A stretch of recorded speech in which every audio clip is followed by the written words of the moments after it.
Today's video is sponsored by Big Red. If you don't chew Big Red, then f*** you.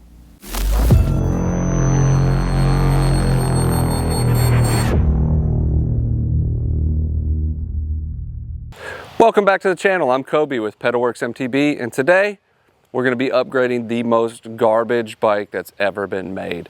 It's terrible. There's nothing good about this bike. I hope y'all are getting the sarcasm in my voice. Now this right here is the worst mountain bike that's ever existed. This is my Polygon Siskiu T8. You see it comes stock with a Fox 34 fork, and that is absolute garbage. Why would anybody want a Fox 34 fork on their bike that they just bought? Help me, I'm poor. No. It comes with a Fox float rear shock. Again, just terrible. It comes with a very adequate Shimano SLX drivetrain. Again, nothing wrong with that. And then it comes stock with the Tektron Orion 4P brakes, which again aren't bad at all, especially for the price that you'll get into this bike for. Now this bike retails for $2,000. It's always on sale. If you keep looking at bikes online, they always have this bike on sale for about 1,800 bucks.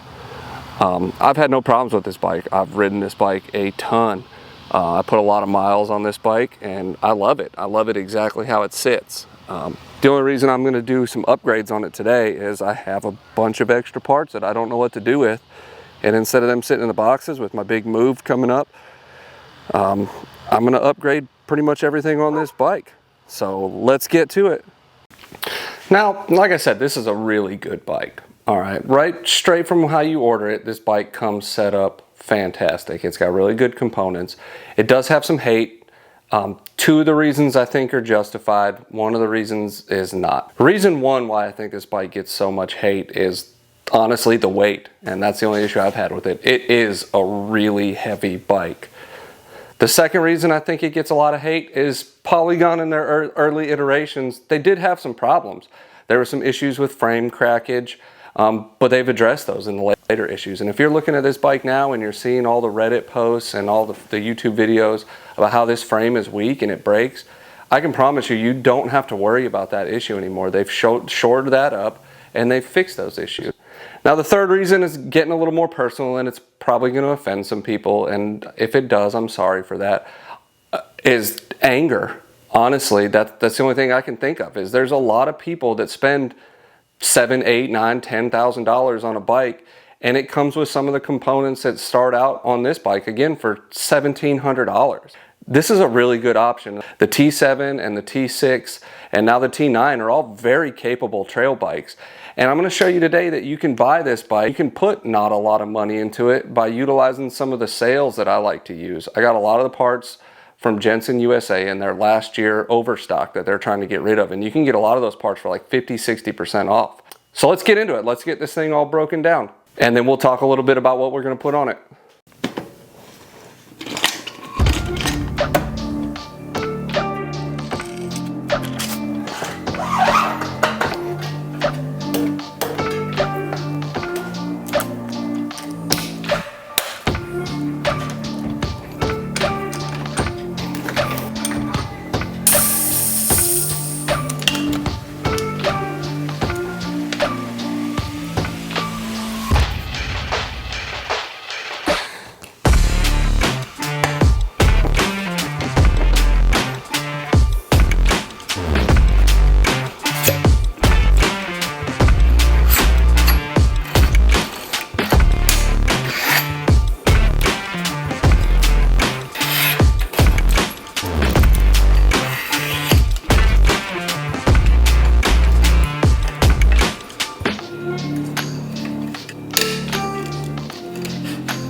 Save this.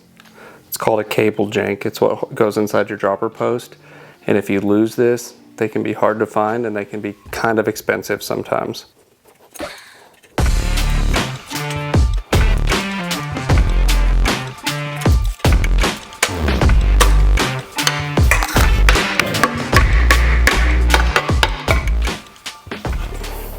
All right, that's it. We got it all stripped down to the frame, and now we're gonna start putting it back together.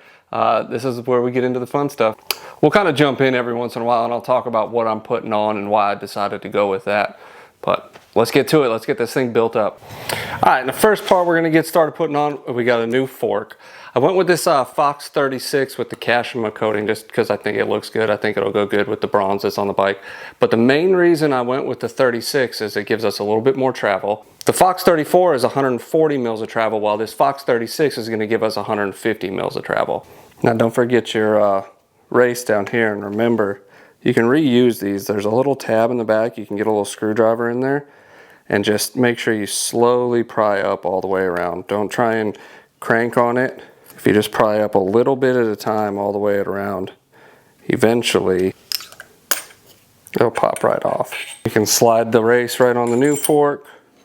I have one of these cheap race setters and it works perfect. You just slide it on here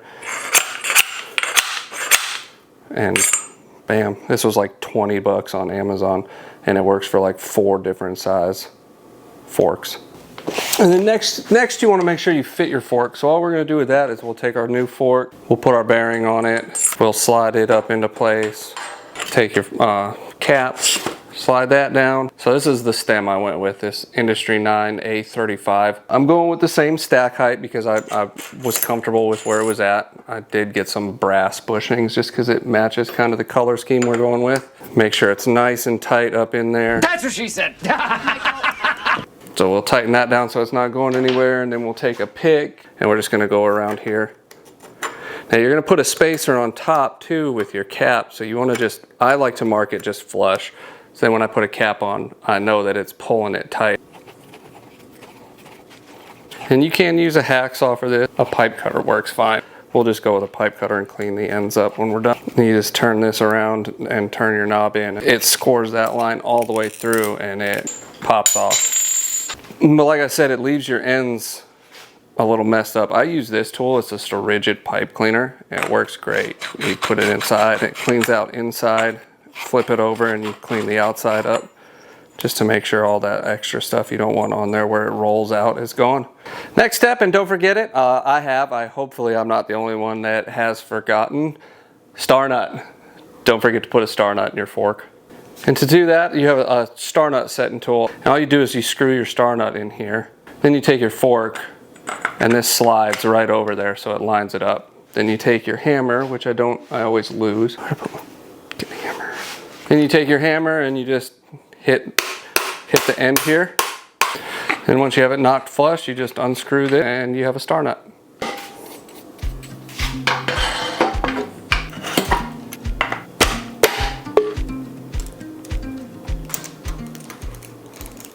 And then for bars, went with the classic 1-up carbon bars, 35 millimeters of rise. The reason I chose these is the weight savings. These compared to the stock handlebars are going to be a lot lighter. And then the vertical compliance on these. I love how flexible these are. It takes a lot of the strain out of your forearms and your hands while you're riding.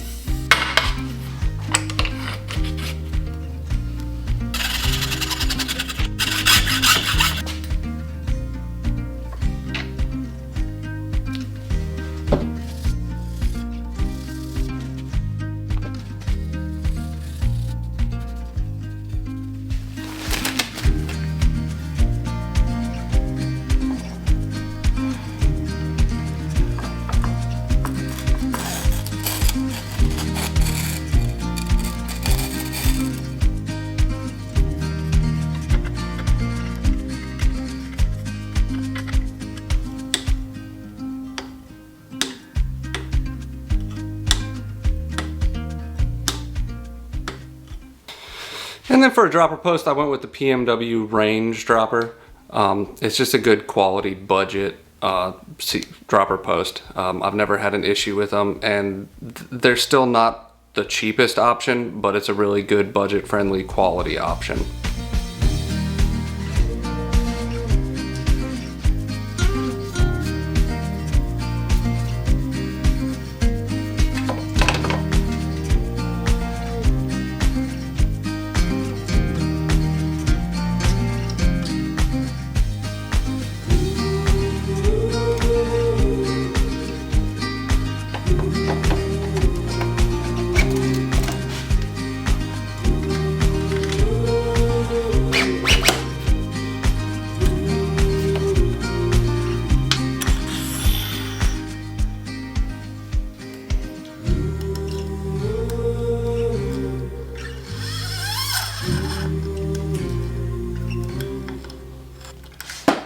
And for drivetrain, we're just going with SRAM GX drivetrain. I think for the derailleur and the shifter, it's like maybe 150 bucks. This is a good upgrade over the SLX derailleur and shifter that comes on this.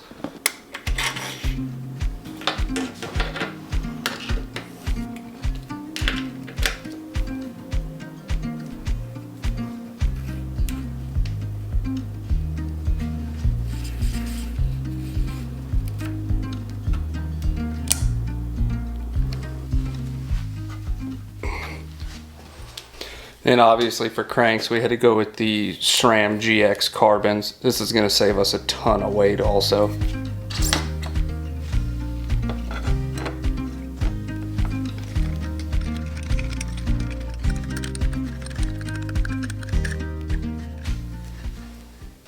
And this is the new fork we went with. I just went with the same Fox factory float shock, but we went with the gold. And just remember, when you're putting these back in and you got your spacers, the way I always remember it is nips out. Make sure you got the nips out when you put these back in.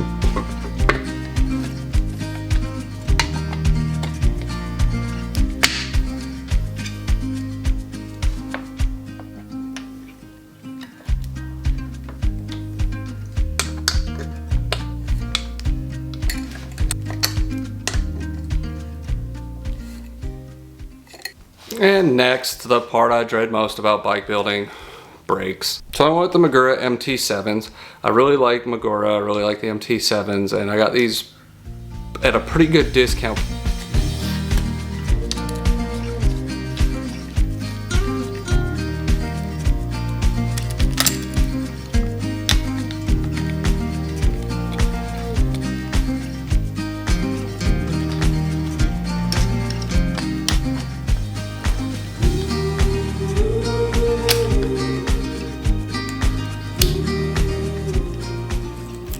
You just take and slide your compression fitting over here. Then you're going to press your barb in the end. Now I'm going to save you guys some money, definitely. I'm normally a big fan of Park Tool, which I still use it pretty much for all pressing these fittings in, just because I like the ergonomics of it, and I'm an old man now, so ergonomics is quite important to me. The cutter on this thing absolutely sucks. The gap where the hose goes in, it usually just folds the hose over here. I take this hose and put it in here. You can see it folds that hose over so bad when you try and cut with it. Even if I hold it flat, it's terrible. I don't know what their design was on this. It should have another flat piece on this side to hold the hose flat. This was like $6 on Amazon. And you see the difference where the whole hose sits in there completely flat on this one. Now if I put this hose in there, it cuts it off perfect every time. That Park Tool one struggles so bad with cutting hoses. I don't know what they were thinking with that design, but it is terrible.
And we'll save these tires. There's nothing wrong with these Schwalbe Hans Dams. I like them. They're just fun. So for the front tire, we're going with the Maxxis Assegai 27.5 by 250.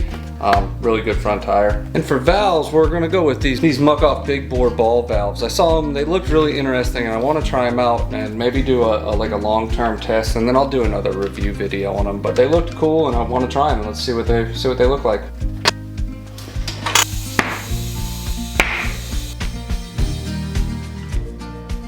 First issue I see with the muck-off valves, unless you have a lock-on air chuck, it won't maintain any pressure. Hand pump my tires up. I seated them with the pump and that was fine. It just bleeds off out the backside unless you have a lock-on air chuck. Once you've had it at your pressure, you close this valve and then this can pop right off. I don't know. I don't think I'm a fan of them at the moment. It just seems like it'd be really hard to check your tire pressure and stuff with them. So.